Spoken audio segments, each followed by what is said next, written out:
প্রতিবারে নিয়ে আপনার সামনে নতুন আরেকটি ভিডিও নিয়ে চলে আসলাম। আজ আলোচনা করব তোমরা যারা যারা এইচএসসি 2024 পরীক্ষা দিচ্ছ, তোমাদের পরীক্ষা খাতায় যে ধরনের ভুলগুলো রেজাল্ট ফের আসবে।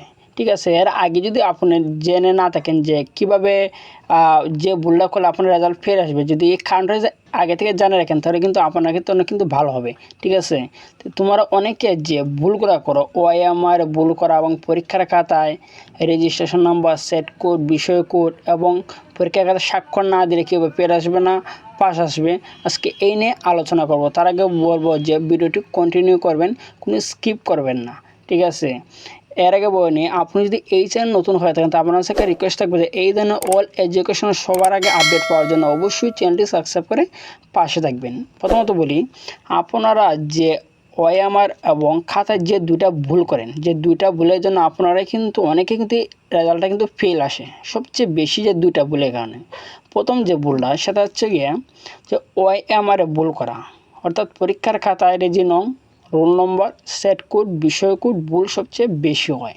ঠিক আছে, প্রথমে হচ্ছে রোল নাম্বারটা, রোল নাম্বার আচ্ছা ভুল হতেই পারে, কিন্তু রোল নাম্বার যেটা ভুল হয়, যেমন কী করে যখন রোল নাম্বারটা লেখে তখন ভুল হয়, অনেকে কিন্তু ভুল হয়। আপনার ক্ষেত্রে থাকবে যে পরীক্ষা হলে যে থাকে যে টিচার থাকবে, সেই টিচারে কিন্তু আপনার বলে দিবেন, বললে কিন্তু তারা লিখে নিয়ে যায়। তারপরে আরেকটা যে অনেক সময় লিখে নিয়ে যায় ঠিকই, কিন্তু অনেক সময় তারপর কিন্তু ফেল আসে। তারা আমি বলবো যে উপরে যে নাম্বারটা আপনার লিখেন, দেখেন আমি কেন দেখাচ্ছি যে দেখেন যে দেখেন রোল নাম্বার দেওয়া আছে 2115, ধরেন আমি একটা আপনার স্যাম্পল বোঝাচ্ছি যে রোল নাম্বারটা আছে, কিন্তু নিচের দাগানিতে যদি আপনার সমস্যা হয় তা অনেকে কী করে যে ভুলটারে এমনি ক্রস দিয়ে কাটার পর সঠিকটা দাগায়। আমি কোনো খাড়া করে না করে সঠিক যেটা আছে নিচেটা সেটা দাগিয়ে দেবেন, দাগিয়ে দিয়ে উপরে সঠিকটা লিখে দেবেন। ঠিক আছে, আর তার চেয়ে ভালো যে টিচার থাকবে, টিচারের কাছে সেটা লিখে নেওয়ার জন্য বলবেন।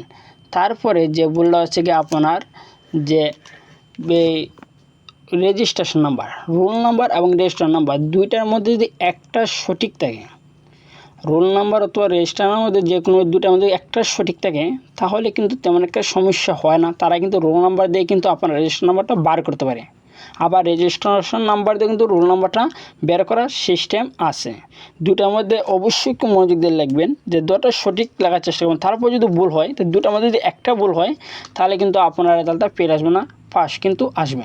ঠিক আছে, তারপর যেটা হচ্ছে গিয়ে যে বিষয় কোড, বিষয় কোডের তেমন একটা ফ্যাক্টর না, বিষয় কোড আর তোমাকে ফ্যাক্টর না, কারণ সবার বিষয় কোড কিন্তু সেম থাকে, তার জন্য বিষয় কোডটা কোনো ফ্যাক্টর না, ভুলের সমস্যা নেই। তারপর বিষয় কোডটা অবশ্যই লিখবেন, কারণ ওএমআরটা লেখার সময় আপনারা কিন্তু একটু মনোযোগ দিয়ে একটা অথবা দুইটা 90 কম দাগান, সমস্যা নাই, কিন্তু এটা রোল নাম্বারটা এবং রেজিস্ট্রেশন নাম্বারটা কিন্তু মানে খুব মনোযোগ দিয়ে কিন্তু দাগাবেন। ঠিক আছে, তারপরে যে 2 নম্বর যে ভুলটা এটা কিন্তু প্রতি বছরই সবথেকে বেশি ছাত্র করে, যখন তারা বোর্ড এক্সাম দেয়, এক্সামের ক্ষেত্রে কিন্তু অনেকেরই এই ধরনের ভুলটা হয়। এবার যে এসএসসি দিয়েছে, আমার কিন্তু অনেকেই যে কমেন্ট করছে ভাই যে আমার কিন্তু এমসিকিউ আমার কিন্তু এমসিকিউ কিন্তু যে 10টা পাইলে পাস, আমার 12টা হয়েছে, 13টা হয়েছে, 14টা হয়েছে, তারা কিন্তু আমার ফেল এসেছে। এই ফেল আসার যে মূল কারণটা সেটা হচ্ছে গিয়ে যে আপনারা সেট কোডটা লেখেন না। সেট কোডটা লেখেন না, এই সেট কোড না লেখার কারণে কিন্তু আপনাদের এই ভুলটা আসে, মানে ফেলটা আসে। কিন্তু তো আপনার থেকে রিকোয়েস্ট থাকবে যে আপনি সেট কোড যদি না রাখেন তাহলে কিন্তু আপনারা পাস আসবে না। ঠিক আছে, পরে কিন্তু আপনারা যে বোর্ডে গিয়ে সরাসরি খাতা দেখে কিন্তু যে বোর্ড আবেদন করা লাগবে। তো একটা মানে একটা কঠিন একটা ওয়ে যে বোর্ডে সরাসরি যাওয়া লাগে, তারপর কিন্তু অনেকে কিন্তু সুযোগ থাকে না, সুযোগ দেয় না, তারা প্রত্যেকটা বোর্ডে কিন্তু সুযোগ দেয় না খাতা দেখার, সরাসরি বোর্ড আবেদন করার। তার জন্য বলবো যদি সেট কোডটা খুব মনোযোগ দিয়ে দেখবেন। ঠিক আছে, যাতে সেট কোডটা ভুল না, কেউ সময় না লাগবেন, 1-90 কম ধরনের সমস্যা না, কিন্তু সেট কোডটা কিন্তু সঠিকভাবে পূরণ করতে হবে। এটার কোনো মানে অন্য উপায় নাই। যদি রোল নাম্বার ভুল লেখেন, রেজিস্ট্রেশন নাম্বারটা কিন্তু রোল নাম্বারটা বের করার সিস্টেম আছে, বা রেজিস্ট্রেশন নাম্বার ভুল লেখেন রোল নাম্বারটা বার করার সিস্টেম আছে। বিষয় কোডটা কিন্তু সবার এক, ভুল করলে কোনো সমস্যা নাই। ঠিক আছে, কিন্তু সেট কোড তো বার করার কোনো ওয়ে নাই, যে আপনি যেটা লিখবেন সেটাই কিন্তু। আর যদি আপনি সেট কোড না লেখেন তাহলে কিন্তু অবশ্যই ফেল আসবে, তারপর কিন্তু বোর্ডের এক্সাম দেওয়া লাগবে, এছাড়া আর কোনো উপায় নেই। তারপরে কিন্তু অনেকে যে আমার কমেন্ট করছে ভাই আমি কিন্তু সিটে স্বাক্ষর করি নাই, সেটা স্বাক্ষর করা মাস্ট বি দরকার। কেন আপনারা যে পরীক্ষা দিয়েছেন সেটা কিন্তু তারা হিসাব নেবে যে কতজন উপস্থিত ছিল। তারপর যদি সেটা স্বাক্ষর না করেন তে সমস্যা মানে ফেল আসবে না, ফেল আসবে না, কিন্তু স্বাক্ষরটা মনে করে নেবেন যারা দরকার।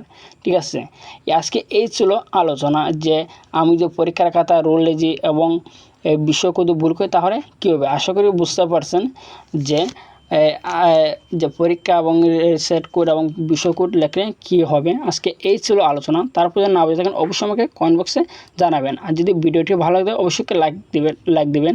আপনার সাথে রিকোয়েস্ট থাকবে যে এই ধরনের অল এডুকেশনাল আপডেট সবার আগে পাওয়ার জন্য অবশ্যই চ্যানেলটি সাবস্ক্রাইব করে পাশে থাকবেন। ধন্যবাদ, দেখা অন্য কোনো ভিডিওতে।